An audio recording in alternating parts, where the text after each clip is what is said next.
hope. This is what you're trying to do. Do you think that that's actually happening? I'm sure it's happening. It's if you go around, this is. You sure or you believe? I believe that. Yes, sure.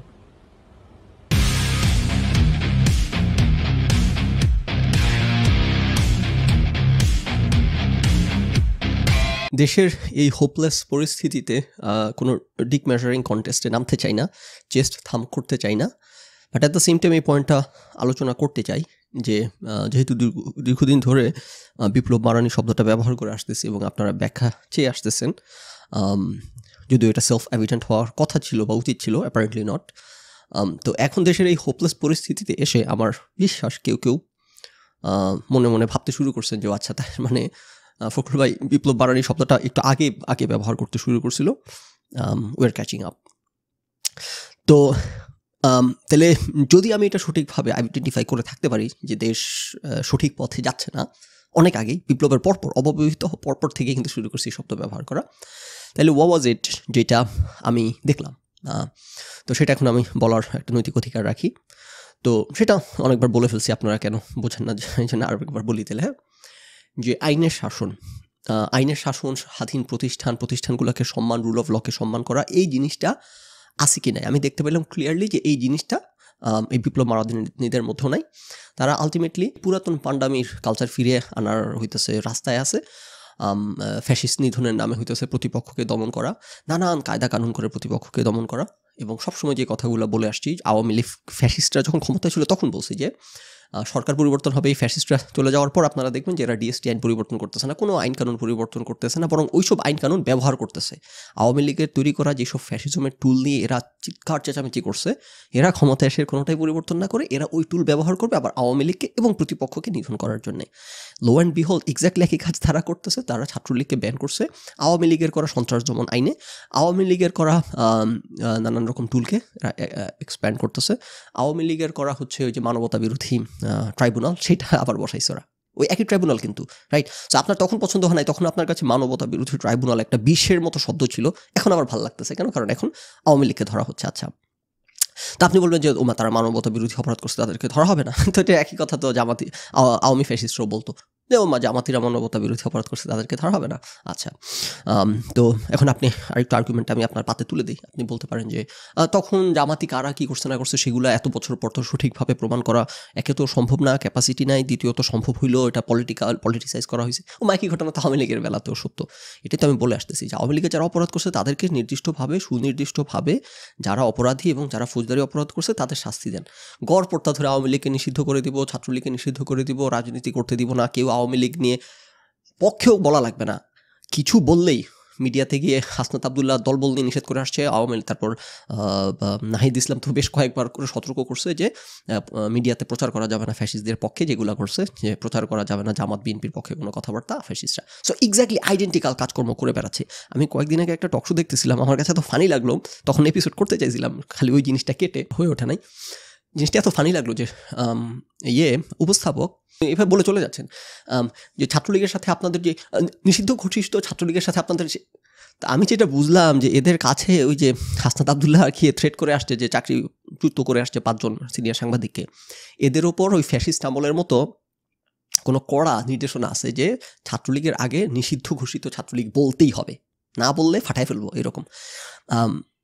এটা আমরা kind of ধারণা করে নিতে পারি, কিন্তু ওইটা এত clearly চোখে ধরা পড়লো, মানে খুবই ফানি। তখন আলোচনাটা ভিডিও পাইলে খুঁজে দরকার অ্যাড করে দিব। মানে এটা আসলেই ফানি ছিল ব্যাপারটা এরকম যে ছাত্রলীগের সাথে আপনারা কীভাবে কি নিষিদ্ধ ঘোষিত ছাত্রলীগের সাথে আপনারা ভুলে গেছিল না, ওই যে মাননীয় বলতে ভুল হয়ে গেছিলো, নামের আগে মাননীয় বলতে ভুল হয়ে গেছিলো। আচ্ছা, তো এই চলতেছে নাও। আপনারা হয়তো এখন এসে বুঝতেছেন যে দেশের কোনো কিছু বদলাচ্ছে না, কিন্তু তাদের হাল হাকিকত দেখে আমি ওই বিপ্লবের পরদিন টের পেয়ে গেছিলাম এবং দেশ সঠিক পথে নাই। এবং এটা অ্যাকচুয়ালি ফ্যাসিজমের আমল থেকে বলে আসছি যে যদি আপনারা যদি আপনাদের অসভ্যতার চিন্তা ভাবনা মেন্টালিটি পরিবর্তন না হয়, এই অসভ্য দেশে আম গাছে কখনো জাম ধরে না, গোবরে পদ্ম ফুল হয় না, তারপর গুড় ট্যাঙ্কির পাশে বসে আপনি পাতের গন্ধ নিয়ে অভিযোগ করা যায় না। এই উপমাগুলো কিন্তু 1000 বছর ধরে দিয়ে আসতেছি। বিতর্ক না করে আমরা আমাদের আলোচনায় ফিরে আসি মূল। একটা মেয়ে ধর্ষিত হয়েছে, ছোট মেয়ে, 8 বছর না কত বছর বাচ্চা, তার বোনের বাড়িতে কোথায় বেড়াতে গেছে। ওইটা আমাকে সত্যি কথা বলতে অতটা দুশ্চিন্তিত করে নাই এই খবরটা, যতটা দুশ্চিন্তিত করছে এই পোস্টটা। Chief adviser doctor Mohammad Yunus এই পোস্টটা করছেন যে ধর্ষণের তদন্ত 15 দিনে এবং বিচার 90 দিনের মধ্যে সম্পন্ন করতে হবে। আচ্ছা, এইগুলার তারপর আমরা উনি যে সাথে অ্যাটাচমেন্টটা সেটা পড়ি, এটা পড়েই আমার সাথে সাথে আমার মনে হইলো যে অনেকদিন তো আলোচনা করতেছি না, আজকেও করার ইচ্ছা ছিল না, মনে হলো যে আলোচনাটা করি। মানে এইটা হইতেছে অসভ্যতাকে নতুন মাত্রা দিছে এই জিনিসটা। দেখেন, আসিফ নজরুল, আইন উপদেষ্টা আসিফ নজরুলের কাছ থেকে এটা আসছে এবং আসিফ নজরুলের কাছ থেকে এটা আসার কথা না। ডক্টর মোহাম্মদ ইউনূস এবং আসিফ নজরুল এই বিপ্লব মারানি মবদের সাথে কুলাইতে না পেরে এখন গড্ডালিকা প্রবাহে গা ভাসাইতেছেন। এই কারণে ন্যাচারালি ওনাদের প্রতি অভিযোগ করতে পারতেছি না। অ্যাট দ্য সেম টাইম মানে ইট শোজ আর কি যে এই দেশের কোনো আশা নাই। ধর্ষণের তদন্ত 15 দিন এবং বিচার 90 দিনের মধ্যে সম্পন্ন করতে হবে। বিচার 90 দিনের মধ্যে শেষ না হওয়ার অজুহাতে কাউকে জামিন দেয়া যাবে না। বর্তমান আইনে রয়েছে 180 দিনের মধ্যে বিচার না হলে জামিন দেয়া যেত। সংশোধিত আইন অনুযায়ী ধর্ষণ মামলার ক্ষেত্রে কোনো জামিন দেয়া যাবে না। সংশোধিত আইন অনুযায়ী ধর্ষণ মামলার ক্ষেত্রে কোনো জামিন দেয়া যাবে না। আপনি চিন্তা করেন এই অসভ্য দেশটাকে আরও কত বড় অসভ্যতার অতলে নিয়ে গেছে যাচ্ছে এই একটা জিনিস, একটা কথা।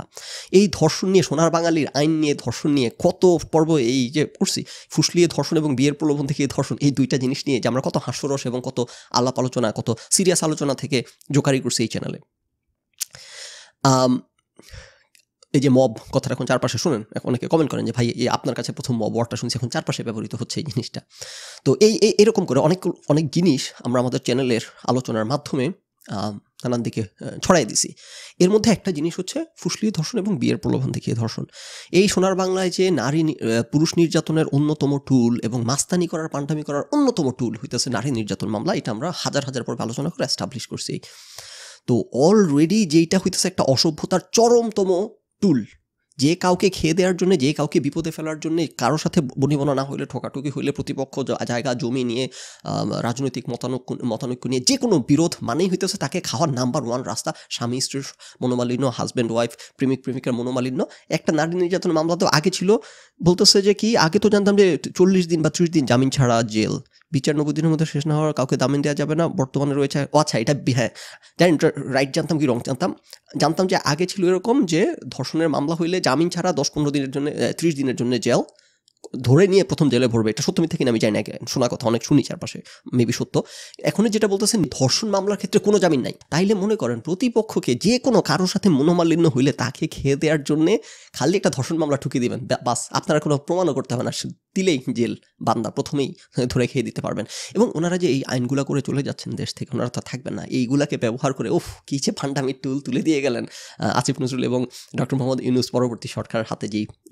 যেই পান্ডারা ক্ষমতায় আসতে যাচ্ছে, সেটা বিএনপি হোক, জামাত হোক, অথবা যে জাতীয় নাগরিক কমিটি হোক, ওরা তার ক্ষমতায় আসবে না। এটা তো মানে কি যে বলে দিবা স্বপ্ন, সেটা বাদ দিলাম, আমি বলতেছি যদি ওরা ক্ষমতায় আসে, আপনি আমাকে অন্ধের মতো বিশ্বাস করতে পারেন এইগুলা একেবারে ফ্যাসিস্ট আওয়ামী লীগের একটা প্রতিচ্ছবি, একটা মিরর ইমেজ হয়ে উঠবে একেবারে। আই ক্যান গ্যারান্টি, আপনার কাছে মনে হইতে পারে আমি বাড়াবাড়ি করতেছি, অলরেডি আশা করি প্রমাণ পাইতে শুরু করছেন যে দেশের সঠিক পথে নাই। হ্যাঁ, দেশ কোনো কালেই সঠিক পথে ছিল না।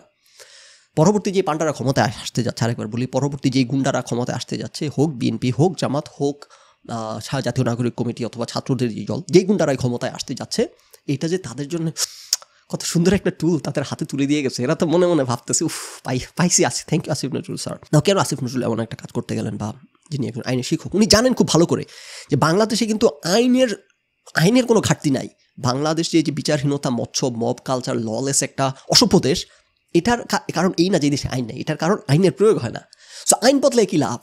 আপনি এগুলো করে কী লাভ? এগুলো করে তো কোনো লাভ নেই, এগুলো করে আপনি শয়তানি করার টুল দিচ্ছেন। আপনি তো আগের যে প্রচলিত আইন ছিল সেইটা দিয়ে যদি আপনি বিচার নিশ্চিত করতে পারেন বা পারতেন, তাইলে কোনো ইস্যু ছিল না। বাংলাদেশের তো ইস্যু হচ্ছে আইনের প্রয়োগ নাই। তো এরা দেখবেন আওয়ামী লীগ আমলও দেখবেন বা বিভিন্ন সময় মানুষ যখন কোনো একটা দাবি নিয়ে আসে, একেবারে আইন বদলায় এমন একটা অবস্থা, মানে একেবারে সুসভ্যতা হয়ে যাচ্ছে, আইনের শাসন কায়েম হয়ে যাচ্ছে আইন বদলানোর মধ্য দিয়ে। একই কথা আবার বলতে হচ্ছে, আলটিমেটলি এই আইন তো প্রয়োগ হবেই না, যেটা ইস্যু সোনার বাংলার আইনের প্রয়োগ তো হবেই না। এটা করে যেটা হইলো, বদমাইশদের হাতে আর একটা বাড়তি তুলে দেওয়া হইলো। এখন খুব খেলা হবে, এখন ফ্যাসিস্টদের সাথে খুব খেলা হবে, ফ্যাসিস্টদের সাথে, আচ্ছা, এবং প্রতিপক্ষের সাথে। আচ্ছা, নাও ডক্টর মোহাম্মদ ইউনূসের একটা সাক্ষাৎকার বিবিসির সাথে গতকালকে শেয়ার করছি, এটা একটু রিভিউ করে আমরা আলোচনাটা শেষ করি। যে বেচারা যে কী পরিমাণ চিপায় আছেন, এবং দেখবেন যে ওনার সাক্ষাৎকার দেখলে মনে হবে আমাদের মাননীয় পতিত ফ্যাসিস্ট প্রধানমন্ত্রী শেখ হাসিনার সাক্ষাৎকার দেখতেছি। শেখ হাসিনা এরকম দেশের বাইরে, যখন দেশের গণ্ডির বাইরে বের হইতেন, ইন্টারন্যাশনাল মিডিয়ার সামনে পড়লে তোতলানি ছুটে যেত ওনার। কারণ দেশের মধ্যে যেসব পান্ডামি চলে এগুলো না হয় পান্ডাদের দেশ, মবের দেশ, এখানে 500 জন দাঁড়ায় যায় এগুলোকে সাপোর্ট করার জন্য, যে হ্যাঁ আমরা হইতেছে ফ্যাসিস্ট নিধন করবো, আমরা হিটলারকে নিষিদ্ধ করা হয়েছে, আমরাও ছাত্রলীগ আওয়ামী লীগকে নিষিদ্ধ করবো, আমরা এই করবো সে, এগুলো বলে এই দেশে, পান্ডাদের দেশে এগুলো বলে পার পায়। দেশের বাইরে গেলে তো এইসব কথা চলে না। তো তখন যারা হাততালি দিত, যারা খুব মজা পাইতো যে শেখ হাসিনা গিয়ে পড়ছে বিবিসির কাছে, শেখ হাসিনা গিয়ে পড়ছে সিএনএনের কাছে, ডয়চে ওয়েলের কাছে, অথবা আল জাজিরার সামনে, এবং তোতলানি ছুটে ফেলতেছে, এখন আবার এই বদমাশগুলো মজা পাবে না যে ডক্টর মোহাম্মদ ইউনূসের একই রকম তোতলানি ছুটে যাচ্ছে, একেবারে মনে হচ্ছে শেখ হাসিনা সরকার দেশের প্রধানমন্ত্রী। এবং শুধু তোতলানি ছোটা না, ওনার অ্যান্সারগুলো শুনলে মনে হবে মাননীয় প্রধানমন্ত্রী শেখ হাসিনার সাক্ষাৎকার দেখলাম।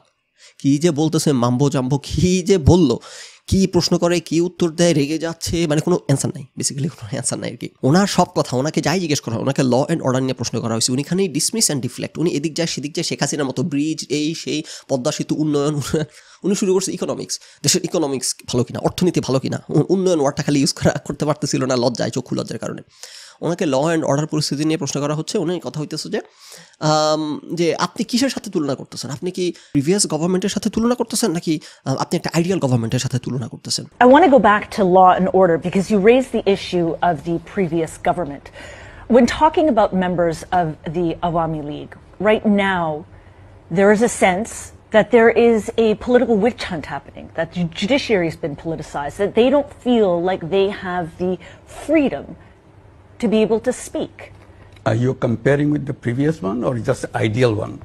Well, right now, you look at examples that, their homes of, members of the Awami League have Would been... you like to compare it what happened before? Anytime? All the 16 years? So if you're comparing with the previous one, I understand. But if you're comparing with the ideal one, sorry, I don't understand. They're fearful of going out at night. Why is that still happening? Why isn't it getting better? Well, better is a relative term to what we're comparing with. If you're comparing with the last year, for example, at the same time, it looks okay. এনাদের এই উত্তর কিন্তু অনেকদিন ধরে ফেসবুকে লেখালেখি করে আসতেছি, ব্যাখ্যা করে আসতেছি, যে এরা এখন নতুন এক ধান্দা বের করছে যে এদের বেঞ্চমার্ক হইতেছে ফ্যাসিস্ট গভর্নমেন্ট, রাইট? যে কিরে তোরা তো বদমাইশি আগের মতোই দেশ আছে, বদমাইশি, কোনো তো বদমাইশির পরিবর্তন দেখতে পাচ্ছি না। তখন বলে কি বলে, আগেই ভালো ছিলেন নাকি আপনি, আগের চেয়ে ফ্যাসিস্টদের চেয়ে একটু বেটার হয়েছে না? তো এত মানুষ জীবন দিছে, আমরা একটা নতুন দেশ গড়বো যেখানে পান্ডামের কোনো স্থান নাই, তাদের প্রতি বিপ্লব মারানিদের জবাব হচ্ছে যে ডোন্ট এক্সপেক্ট টু মাচ, নতুন দেশ গড়া না, ওই পান্ডামির চেয়ে একটু কমছে কিনা আগে সেটা বলো। আগের যে পান্ডামি, আগে যে ফ্যাসিজম, ইতিহাসের সর্বোচ্চ মাত্রার ফ্যাসিজম যে আকার ধারণ করছে, যেটার কারণে একটা গণ অভ্যুত্থানের তৈরি হইলো, ফ্যাসিজম সেখান থেকে একটু কমছে কিনা? হ্যাঁ, তাহলে শুকর আদায় করো। এদিকে শুকর আদায় করতে কেউ না চায়, তাহলে আগেই ভালো ছিলেন নাকি, এবিসি ছিলেন নাকি? সো একই জিনিস ডক্টর মোহাম্মদ ইউনূস করে বেড়াচ্ছেন, যে উনি গরম হয়ে যাচ্ছেন যে আপনি কি আইডিয়াল গভর্নমেন্টের সাথে তুলনা করতেছেন নাকি ফ্যাসিস্ট, মানে আমরা ফ্যাসিস্ট সরকারের চেয়ে একটু ভালো আছি কিনা, আপনি সেটা স্বীকার করে যান এখান থেকে, বিবিসির করেসপন্ডেন্ট, প্লিজ কথা বাড়াবেন না, আগের চেয়ে দেশ একটু ভালো হয়েছে কিনা। আচ্ছা, তারপর ডক্টর মোহাম্মদ ইউনূসকে ল অ্যান্ড অর্ডার নিয়ে প্রশ্ন করতেছে, উনি চলে যাচ্ছে ইকোনমিক কাছে, ওনাকে টেনে ধরে আনা হচ্ছে যে ও আচ্ছা আপনি কি ল অ্যান্ড অর্ডার নিয়ে কথা বলতেছেন? জি, উনি ল অ্যান্ড অর্ডার নিয়ে কথা বলতেছিলেন, আপনি চলে গেছেন ইকোনমির দিকে, আপনি চলে গেছেন উন্নয়ন, পদ্মা ব্রিজের দিকে। Hope. This is what you're trying to do. Do you think that that's actually happening? I'm sure it's happening. It's if you go around, this is. You what sure or you happens. believe? I believe that. Yeah, sure. Which part you will compare? You want to compare the economy? Economy is much better. ওনার মাথা কাজ করতেছে না। তারপর ওনাকে প্রশ্ন করা হচ্ছে যে এই যে ল অ্যান্ড অর্ডার পরিস্থিতি নিয়ে, ওনার উত্তর মাননীয় প্রধানমন্ত্রী শেখ হাসিনার মতো যে তাইলে মানুষজনের যদি আপনাদের কোনো সমস্যা থাকে আপনারা পুলিশ স্টেশনে যান, বিবিসি বাংলা সাংবাদিকের কাছে যান কেন আপনারা? Well, I'm just looking at the present time. In your time as chief advisor, so you're the head of Bangladesh, people within your own country are saying, look, I'm part of the Awami League, but I don't feel like I am safe to say that out loud. I see that the homes of Awami League supporters are being burned, are being vandalized. So you're talking about the law and order situation? I'm asking about whether is there law and order? Is enough being done to protect? If there's a court, there's a law, there's a police station, they can go and complain, register their complaint. This is the way. You just don't go to a BBC correspondent to complain. You go to the police station to complain and see through whether the law is taking its course. Doctor Mohammad Yunus, মানুষ BBC Bangla সাংবাদিকের কাছে কেউ বিচার দিতে যায় নাই। হ্যাঁ, আপনি তো এতটুকু বোঝেন, মাথা তো কাজ করতেছে না, কি টুলে গেছে। এখানে যেটা হয়েছে, সাংবাদিকরা যারা, তারা খবরাখবর পরিবেশন করে, তারা দেশে যা ঘটতেছে সেটা পরিবেশন করে। এটা মানে এই না মানুষজন তাদের কাছে গেছে বিচার নিয়ে, রাইট? আর পুলিশের কাছে কেন যায় না সেটার কারণে তো জানতে চাচ্ছে ল অ্যান্ড অর্ডার পরিস্থিতি নিয়ে সাংবাদিক ভদ্রমহিলা। ওনাকে তো উত্তরই করতেছেন, আপনি তো পদ্মা ব্রিজের কাছে চলে যাচ্ছেন, ইকোনমিক্সের কাছে চলে যাচ্ছেন, আপনি রেগে ফুসে উঠতেছেন, আপনার ভুলভাল ইংরেজি চলে আসতেছে কারণ রাগের কারণে, এবং হতেছে আপনি তোতলায় যেতেছেন, মুখে কথা জড়াই যেতেছে আপনার। এবং আওয়ামী লীগে দেশে নির্বাচন করতে দিবে কিনা এই ব্যাপারে প্রশ্ন করা হলে ডক্টর মোহাম্মদ ইউনূসের উত্তরটা শুনুন। মাননীয় প্রধানমন্ত্রী শেখ হাসিনার ভাষায় কথা বলবেন যে এগুলো তো উনি জানেন, এগুলো নির্বাচন কমিশন জানে। Will the Awami League be able to participate in those elections? They have to decide whether they want to do it. I cannot decide for them. Will you allow them to participate? Who am I to allow them? You're the head of this country. Election Commission will do that. Election Commission decide who participates in election, who doesn't. It's not the Prime Minister who decides. মনে আছে আমাদের fascist প্রধানমন্ত্রী এরকম করে কথা বলতেন যে তত্ত্বাবধায়ক সরকারের অধীনে নির্বাচন হবে কি হবে না, জামাত নির্বাচন করবে কি করবে না, নিবন্ধন থাকবে কি থাকবে না, এগুলো সব ইলেকশন কমিশন জানে, সব কিছু। প্রধানমন্ত্রী কিছু জানে না। আমাদের ডক্টর মোহাম্মদ ইউনূস শুরু করছেন এই পান্ডাদের মতো পান্ডামি করা। এই যে ইলেকশন কমিশন জানবে কিভাবে? আপনারা যদি সরকার নিষিদ্ধ করেন আওয়ামী লীগকে, তখন ইলেকশন কমিশন সেটাকে আবার কারণ হিসেবে হাইকোর্ট দেখাবে যে আমরা নির্বাচন করতে দিতে পারছি না কেন, সরকার নিষিদ্ধ করছে। আচ্ছা, সরকারের কাছে আসলো, কী ব্যাপার আপনারা নিষিদ্ধ করছেন কেন, বা নির্বাচন করতে দিচ্ছেন না কেন? এই নির্বাচন নিয়ে আমাদের সাথে কথা বলবেন না, কথা বলবেন আপনি নির্বাচন কমিশনের কাছে। আচ্ছা, কী ব্যাপার নির্বাচন কমিশন আপনারা করতে দিচ্ছেন না কেন? এটা তো সরকার নিষিদ্ধ করছে। আচ্ছা, সরকারের কাছে, সরকার কী হয়েছে আপনাদের? এই নির্বাচন কমিশনের কাছে যান। ওই পান্ডামি, শেখ হাসিনার ফ্যাসিস্ট পান্ডামি চলতেছে। তো ডক্টর মোহাম্মদ ইউনূস তো এগুলো না বোঝার কোনো কারণ নেই, যেগুলো পান্ডামি উত্তর, তারপর ওনার কাছে কোনো উত্তর নাই। হ্যাঁ, ব্যাপার হচ্ছে ওনার কাছে কোনো উত্তর নাই। এই যে তারপর আরেকটা প্রশ্ন করে যে ইউএস এইডের যে সহায়তা বন্ধ হয়ে আসছে, কমে গেছে, এই শর্টফল আপনি কিভাবে মেকআপ করবেন, রাইট? এটার উত্তর করতেও ডক্টর মোহাম্মদ ইউনূসের একবারে ঘটি ভাটি সকল কিছু লুজ হয়ে যাচ্ছে। The United States and the UK are both making significant cuts to their foreign aid budgets. How will Bangladesh make up the shortfall? Because they are doing things which we wanted to get it done, like fighting corruptions and things like that. How are you going to make up the shortfall? Well, Is that there a doesn't plan? mean Bangladesh will disappear from the map. We'll have a new strategy how to survive, how to do it, how to continue. It doesn't mean that if one country decides not to give you No, I understand that. I guess I'm grant asking, and foreign aid. what is the plan? Plan is to rely on yourself, a self-reliance economy, that's all. হ্যাঁ, আপনার কাছে সেটাই জানতে চাচ্ছে যে প্রসেসটা কি। হ্যাঁ, আপনারা কোনো একটা প্রসেস করে নেবেন, বাংলাদেশ স্বয়ংসম্পূর্ণ হয়ে গেছে, বুলশিট। আপনাকে ছেড়েই জানতে চাচ্ছে আপনার প্রসেসটা কি, আপনি তো সেটা না বলতেছেন। আচ্ছা, তো যেটা হচ্ছে উনি এরকম করে গিট্টু লেগে গেছে ওনার ব্রেন, কারণ হচ্ছে he doesn't have an answer, এই কারণে। আচ্ছা, তো ওনার কাছে কোনো অ্যান্সার নাই কেন? আমি কিন্তু ডক্টর ইউনূসকে নিয়ে ন্যাচারালি অভিযোগটা করতেছি না, আমি যেটা দেখাচ্ছি যে ওনার কাছে অ্যান্সার নাই। ডক্টর আসিফ নজরুলকে নিয়ে ন্যাচারালি আমি অভিযোগ করতেছি না, আমি দেখাচ্ছি উনি যে আইনটা করতেছেন উনি খুব ভালো করে জানেন এটা এই পান্ডাদের দেশে আইন নিয়ে কোনো সমস্যা নেই, আইনের প্রয়োগ নিয়ে সমস্যা, এবং এগুলো করা মানে পান্ডামির নতুন টুল তুলে দেয়া। এবং আসিফ নজরুল এবং ডক্টর মোহাম্মদ ইউনূস শুরুতে কিন্তু সরকার গঠনের পর ওনারা সভ্য আচরণ করতে শুরু করতেছিলেন। আসিফ নজরুল এই যে গণহারে পিনাকি ইলিয়াস এবং ওনাদের যে গুজব বাহিনী মবরা মিলে একটা তামাশা শুরু করছে আসিফ নজরুলের বিরুদ্ধে। এবং এটার কারণ কি? কারণ আসিফ নজরুল এই পান্ডাদের সাথে পান্ডামিতে নেমে যান নাই, যে প্রতিপক্ষকে দমন নিপীড়ন করা নানানভাবে এই সেই। আসিফ নজরুল চাচ্ছিলেন এবং ডক্টর মোহাম্মদ ইউনূস চাচ্ছিলেন যে দেশকে সংস্কার করি আমরা, এই প্রতিপক্ষ দমন নিপীড়ন এই পান্ডামিতে না ভর্তি হয়ে আমরা দেশকে ঠিক করি, দেশের আইন কানুন প্রতিষ্ঠান এগুলো ঠিক করি, আমরা ঠিক করে একটা নির্বাচন দিয়ে দেশকে একটা সঠিক পথে তুলে দিয়ে যাই। কিন্তু এই পান্ডাদের অত্যাচারে টিকতে না পেরে এখন ওনারা ওইটা বাদ দিয়ে, রাষ্ট্র সংস্কার বাদ দিয়ে এখন হইতেছে ফ্যাসিস্ট নিধন কি ডেভল হান্ট, তারপর এগুলাতে শুরু করছেন। না, আপনি বলতে পারেন যে ও তাহলে কি ডেভল হান্ট হবে না? দেশে যেরকম পান্ডামি চলতেছে এগুলো নিয়ে কথা বলতে গেলে অনেক লম্বা আলোচনা, সেদিকে নিবেন না আমাকে, এবং আমি যাইতেও চাচ্ছি না। কথা হচ্ছে আপনাদের বটম লাইন দেখেন, এত বেশি বাড়তি কথা বলতেও চাই না, বলা বেরো না। আপনাদের বটম লাইন কি বলছিলাম? আপনাদের এই দেশ এটা সভ্য হইতে যাচ্ছে না এবং এই দেশ সভ্য হইতে যাচ্ছে না, ফাইন, দ্যাটস ইট, হয়েছে। হ্যাঁ, তো ব্যাখ্যা দিতে পারবো না কি কারণে, ব্যাখ্যা দিলে আপনাদের পছন্দ হবে না। এই দেশ সভ্যতার পথে নেওয়ার জন্য যে কয়েকজন মানুষ চেষ্টা করছিলেন এদেরকে এমনভাবে কোণঠাসা করা হয়েছে। এখন ডক্টর মোহাম্মদ ইউনূস নির্বাচন দিবেন খুব দ্রুতই, এই বছরের শেষ নাগাদ, এবং আমি মনে করি উনি এই বছরের শেষ পর্যন্ত না, ওনার দ্রুত নির্বাচন দিয়ে চলে যান। আপনি পারলে আগামী মাসে নির্বাচন দিয়ে চলে যান। আপনারা জেনে থাকবেন এই ফ্যাসিস্ট পতনের পর থেকে আমি বলে আসতেছিলাম যে এই সরকার মিনিমাম 4 থেকে 5 বছর ক্ষমতাতে থাকুক, কারণ এই পান্ডাদের সাথে কুলাইতে পারবে না, নাইলে মনে আছে কিনা আপনাদের, মনে থেকে থাকার কথা, 1-2 বছর এই পান্ডাদের সাথে কিচ্ছু করতে পারবেন, এটা কিন্তু আমি বলছিলাম, এখন প্রমাণ আশা করি পাচ্ছেন। মিনিমাম 4-5 বছর ক্ষমতা না থাকলে এই গুন্ডা পান্ডা এই মাফিয়াতন্ত্রের জালের কোনো কিছু ছিটতে পারবে না, এরা চড়ে বড়ে খাবে। এবং আমি যেটা বলছি এক্স্যাক্টলি সেটা হয়েছে যে এরা তর্স হইতেছে না এদের কবে নির্বাচন হবে। এরা যদি আজকে জানতো যে 5 বছর এদের খাওয়া দাওয়ার কোনো আশা ভরসা নাই, তাহলে একে তো হইতেছে এটা মুষড়ে পড়তো, দ্বিতীয়ত হইতেছে সরকারও সময় পেতে পান্ডাদেরকে দমন করার। কিন্তু এরাও জানে যে এই সরকার যে কোনো মুহূর্তে চলে যাবে, সুতরাং এদেরকে দমন করা যাচ্ছে না, এরা তর্স হইতেছে না এদের। এবং সরকারও জানে যে আমরা যে কোনো মুহূর্তে চলে যাব, সুতরাং এই এত ঠোকাঠুকিতে না গিয়ে আমরা ওই যে এই কাজ আসছি ওই কাজ করে চলে যাই। তো তখন আপনাদের অনেকের পছন্দ হয় নাই আমি যখন বলছি 4-5 বছরের কথা, মিনিমাম 4 বছর বলছিলাম। তো এখন আমি সেটাতে অটল আছি, কিন্তু এখন আমি মনে করি আর 4-5 বছর দরকার নাই আপনারা 2 বছরও দরকার নাই, আপনাদের 1 বছর দরকার নাই। আপনার আগামীকালকে নির্বাচন দিয়ে এই দেশকে অসভ্যদের হাতে তুলে দিয়ে আপনারা ভদ্রলোকরা আপনাদের পথে চলে যান। এই অসভ্য ইতর ছোট লোকগুলোকে সারা জীবন অসভ্য ইতর এবং ছোট লোকই থাকতে দেন।